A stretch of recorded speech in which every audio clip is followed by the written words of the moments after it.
المنافسات في وزن 57 كيلوغرام للسيدات. Bout number 3, women 57 kilograms category.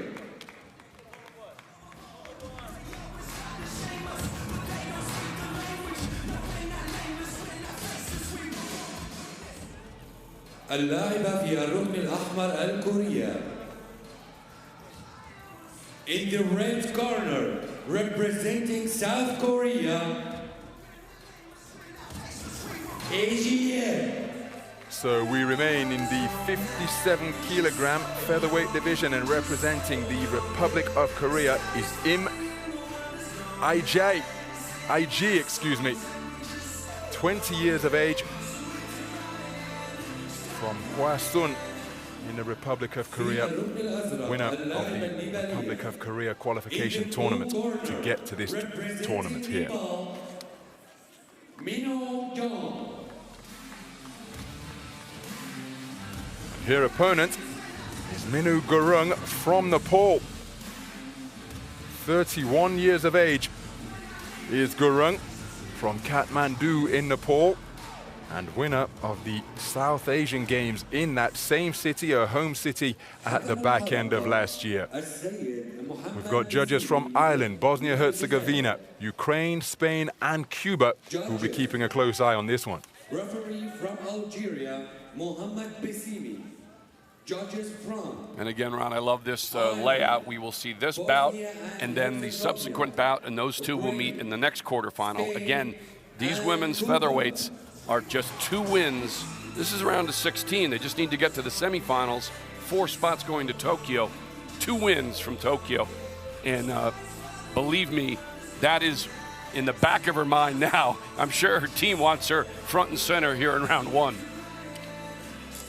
Well, it's often an eternal philosophical question of, do great athletes stay in the moment and treat it as a training session or the practice in the backyard, or do they grow into the occasion and look at what's ahead? Different athletes say different things. I remember speaking to Linford Christie, the 1992 Olympic 100-meter champion. He said there were guys from his era who would give him absolute nightmares on the Grand Prix circuit, but as they were in an Olympic Games or a World Championships, he had the ability to keep things the same.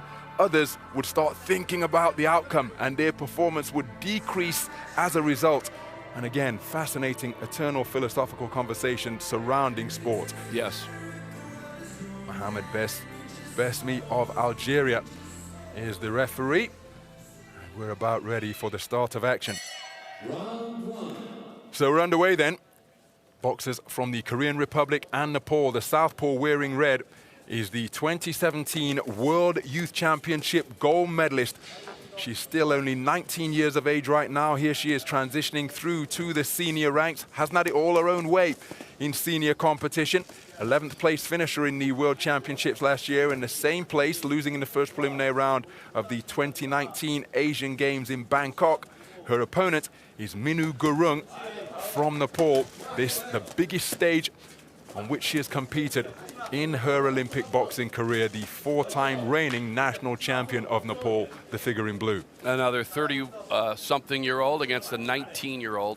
It's interesting, you know, we go by what they've done in recent times. There's some big shots for the blue corner, but we can't measure the growth in the last 6, 8, 10, 12 weeks. And fortunately, you know, with the happenings in Wuhan, all of the people here have had an extra month to prepare, and that is a crucial element as they come in here.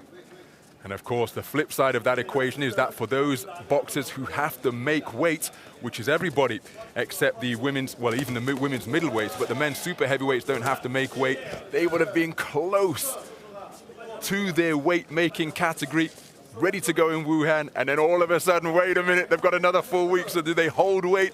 Do they eat as they want and put some weight back on? All of these things will have been worked out by their teams.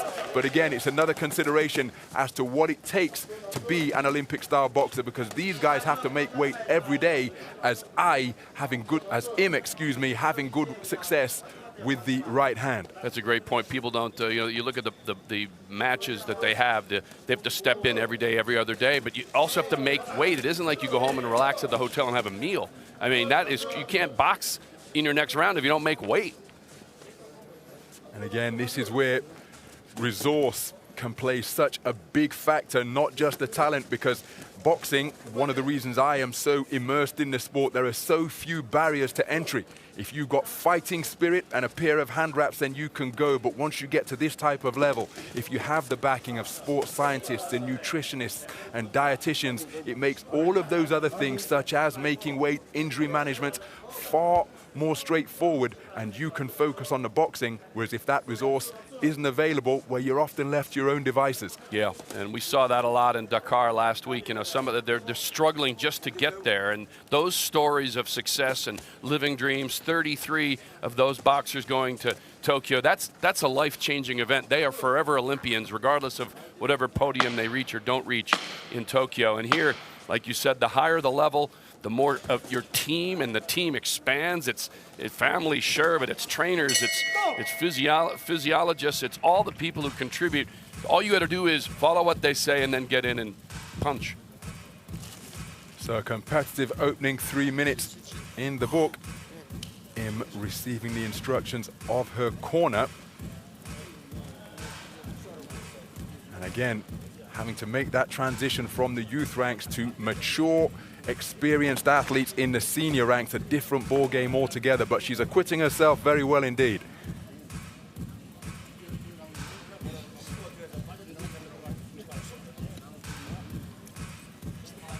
So a 4-1 split in favor of Im.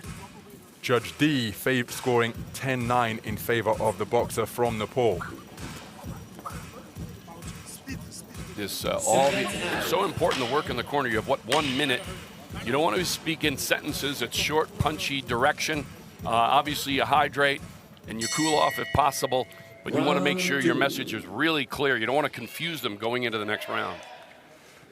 So the second round underway. Im IG, the 38th ranked boxer in the world, facing off against Minu Gurung of Nepal. Nepal, that's a slip. The Gurung, part of the Nepalese army, competed in the World Military Games, which were in Wuhan last year, and as you mentioned, that's where these Asian and Oceanian qualifiers were scheduled to be, but have since been moved to Amman, who have done a terrific job stepping in at short notice. But Gurung will have been handed the scores. She lands a cuffing right hand after the two boxers were at close range, but beautiful ring craft and ring generalship being shown by Im. And Gurung having a difficult time closing the distance without being forced to pay a price. Bobbing and weaving in front of her opponent, fencing with that lead left hand is, that lead right hand is Im. There's a good right hand landed by Gurung, but it was countered by a two-shot combination from the figure in red. Just a couple of problems with the singlet. She was flexing to ensure it remained around her clavicle and doesn't go over her deltoids. Because again, it seems simplistic, but any boxer will tell you that even though you see them sometimes training in long sleeve stuff, when it comes down to business and getting close to a contest, they always want their shoulders free so they can get full extension on the shots as Im lands a good jolting right jab, and you see her just adjusting that kit to ensure that the deltoids aren't restricted. Yeah, and sometimes it's just psychological because, you know, they're used to what they're used to in the ring, and they want to feel the way they always feel. That's the key thing. You want to be comfortable as possible. So beyond the midpoint of the second round. It's very close, very tight. But Im, not many punches landed, but you can see first and third boxing by Im. She initiated that assault. Gurung was able to land a shot in between, but then the final word of the combination came from the boxer in red. Beautiful reverse 1-2 as the left cross scored and then the right jab. Terrific work from Im. And with a minute to go, for my money, she's got the upper hand in this second round. You mentioned the final word, and it ended with an exclamation point of that big left hand is really starting to take its toll. She's solved the problem so far. So can Gurung do something to land shots without reply here against this loose-limbed southpaw? Good right hand landed by Gurung. Perhaps the best shot of the entire round so far. But again, look at the southpaw right, which is the final word of that exchange from the boxer in red. She's onto the front foot now after spending the majority of the round circling laterally both left and right. The counter left hand she tried wasn't too far away, but the right-left combination was right on the money. She doesn't put much onto her punches, Im. She's always up on her toes, but they are accurate when she does let her hands go. You could just see the confidence growing in that round as, again, she started to strike and in and out and really not being made to pay for her entries inside. And now for Gurung, it's, I think, a steep hill. So some of the action then from that second round, that's where the feet got tangled up. Often a problem between a southpaw and an orthodox boxer where the lead legs are very close together. But there's an example of the punch picking where she gets into range and landed 4 shots without reply before they fell into a clinch.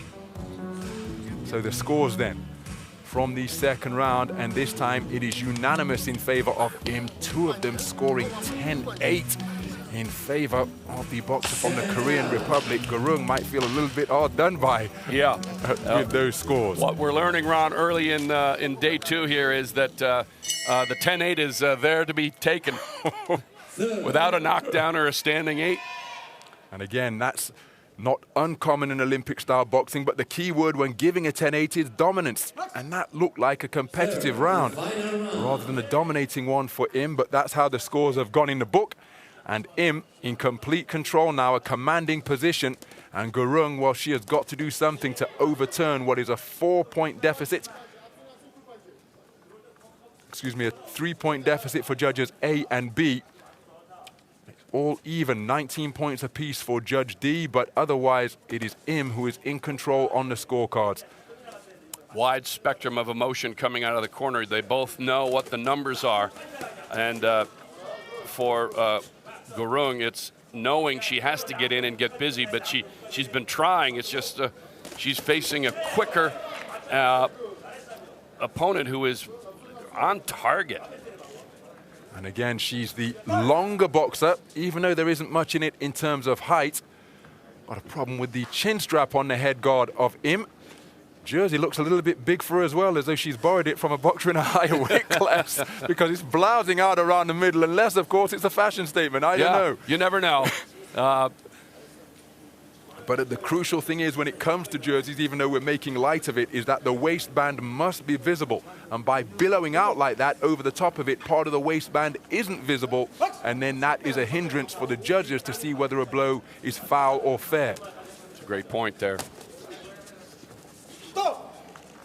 So, minute gone in the second round. Gurung trying to make it physical on the inside. What a left hand, excuse me, it's the third and final round, but that's a cracking left cross landed by Im. And Gurung, well, this is a perilous position she finds herself in now, because if she advances trying to close the distance, she's just running into punch picking like this from the very accurate Im. Yeah, the Nepalese is, again, you got to keep coming, and she's going to keep coming. This is, again, her Olympic shot right here.